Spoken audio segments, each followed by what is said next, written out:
নতুন করে বাসা বেঁধেছে। আমরা আশা করব আমরা এগুলা করব না, কেউ এগুলা করবে না, বরঞ্চ রাজনৈতিক শিষ্টাচার রক্ষা করে জাতীয় ঐক্যের বীজতলাটা আমরা সবাই মিলে একসাথে তৈরি করব ইনশাআল্লাহ। সম্মানিত ভাইয়েরা, আসরের নামাজ আসন্ন, আরও অনেক বক্তা ছিলেন, তাদেরকে আমরা দিতে পারি নাই, আমরা দুঃখিত। এজন্য আমার লম্বা কথা বলার সুযোগ নেই। যারা এখানে কথা বলেছেন তারা আমার মনের কথাগুলোই তুলে ধরেছেন। আমি শুধু বলতে চাই, আগামীর বাংলাদেশটা কেমন হবে? আমি বলি আরেকটা লড়াই হবে ইনশাআল্লাহ। একটা লড়াই হয়েছে ফ্যাসিবাদের বিরুদ্ধে, আরেকটা লড়াই হবে দুর্নীতির বিরুদ্ধে ইনশাআল্লাহ। এই দুর্নীতির মূল উৎপাটন করার জন্য যা দরকার, আমরা তারুণ্য এবং যৌবনের শক্তিকে একত্রিত করে সেই লড়াইয়েও ইনশাআল্লাহ আমি জয়লাভ করব। প্রিয় ভাইয়েরা, জামাতে ইসলামী যে দুর্নীতিমুক্ত সমাজ গড়বে তার প্রমাণ কি? তার প্রথম প্রমাণ হচ্ছে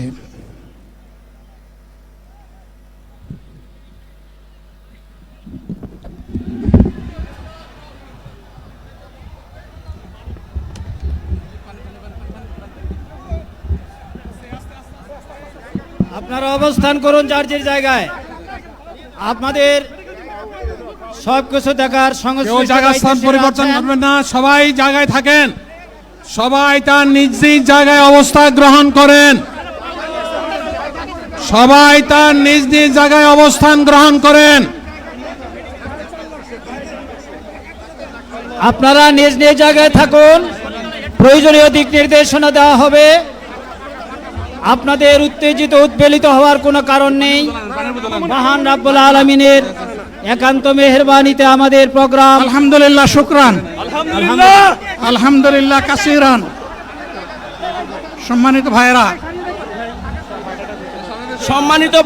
আপনারা সম্মানিত ভাইয়েরা, আল্লাহ রাব্বুল আলামিনের রসের মেহমানিতে এই গরমের কারণে মাহফিল মুহতারাম আমিরে জামাত অচিরেই সুস্থ হয়ে যাবেন ইনশাআল্লাহ। আমি আল্লাহ তাআলার শুকরিয়া আদায় করি, আল্লাহ তাআলার শুকরিয়া আদায় করি আবার আপনাদের সামনে দাঁড়াতে পেরেছি। আমি বলেছিলাম দুর্নীতিমুক্ত বাংলাদেশ ইনশাআল্লাহ সবাইকে নিয়ে আমরা গড়ব। আমরা কথা দিচ্ছি, বাংলাদেশ জামাত ইসলামী যদি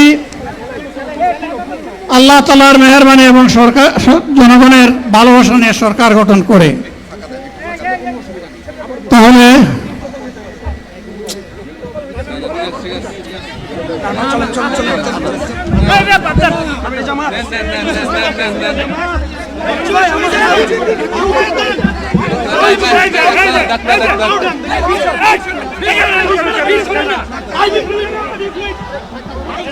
আপনারা নিজ নিজ জায়গায় অবস্থান করুন। আমাদের স্বেচ্ছাসেবকগণ আছেন, সংশ্লিষ্ট বিভাগের দায়িত্বশীলরা আছেন, তারা প্রয়োজনীয় ব্যবস্থা নেবেন। কারো মাইকের সামনে আসার দরকার নেই।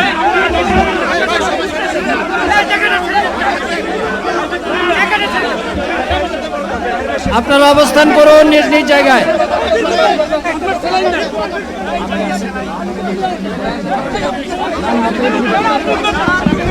সবাই মেহেরবানি করে শান্ত হয়ে বসুন, শান্ত হয়ে বসুন, শান্ত হয়ে বসুন।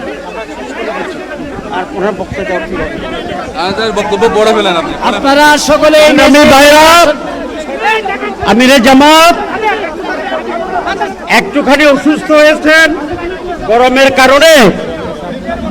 কারণে হয়েছে, কিন্তু উনি বারবারই চেষ্টা করছিলেন বক্তব্য দেওয়ার জন্য। ডাক্তাররা বলছেন ওনার আর বক্তব্য রাখা ঠিক হবে না। ওনার যে বক্তৃতা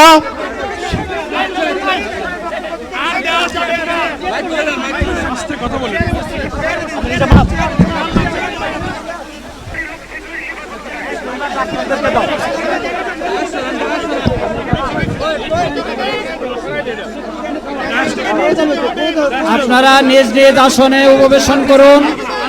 সংগঠনের দায়িত্বশীলগণ প্রয়োজনীয় দিক নির্দেশনা দিবেন। আপনাদেরকে নিজ নিজ জায়গায় অবস্থান করার জন্য অনুরোধ করা হচ্ছে। আচ্ছা দেন না এখানে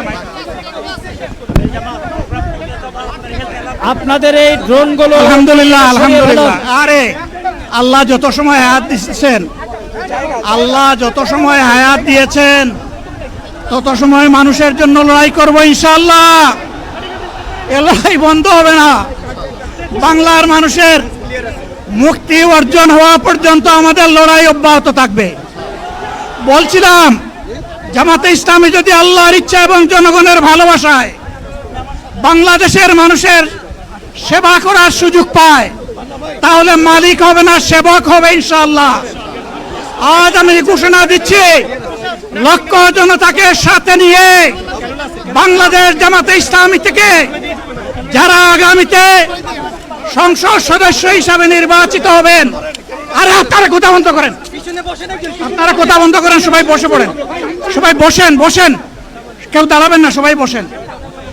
যদি আল্লাহর ইচ্ছায় জনগণের ভালোবাসায় বাংলাদেশ জামাতে ইসলামী থেকে সংসদ সদস্যরা নির্বাচিত হয়ে সরকার গঠন করেন, তাহলে কোনো এমপি, কোনো মন্ত্রী আগামীতে সরকার কিন্তু প্লট গ্রহণ করবে না। কোনো এমপি এবং কোনো মন্ত্রী ট্যাক্সবিহীন কোনো গাড়ি চড়বে না।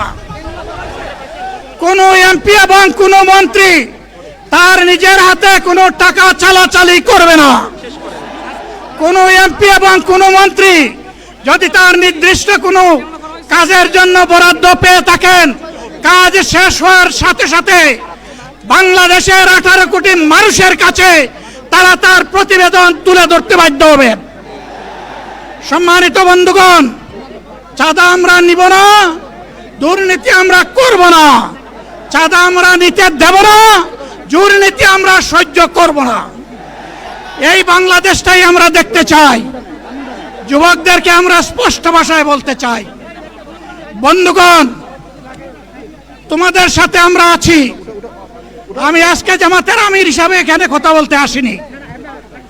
আমি এসেছি বাংলাদেশের 18 কোটি মানুষের একজন হয়ে কথা বলতে।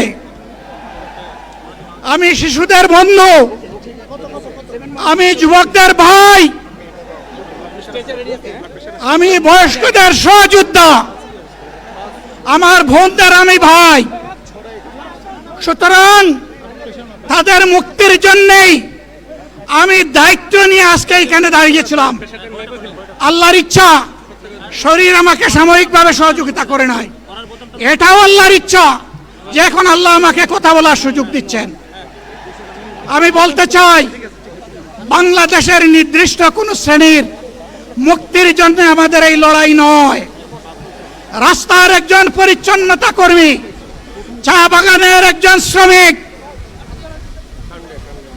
রক্ত পানি করে ঘাম জড়ানো আমার একজন রিক্সা চালক ভাই মাঠে ময়দানে বাংলাদেশের মানুষের মুখে যারা এক মুঠো ভাত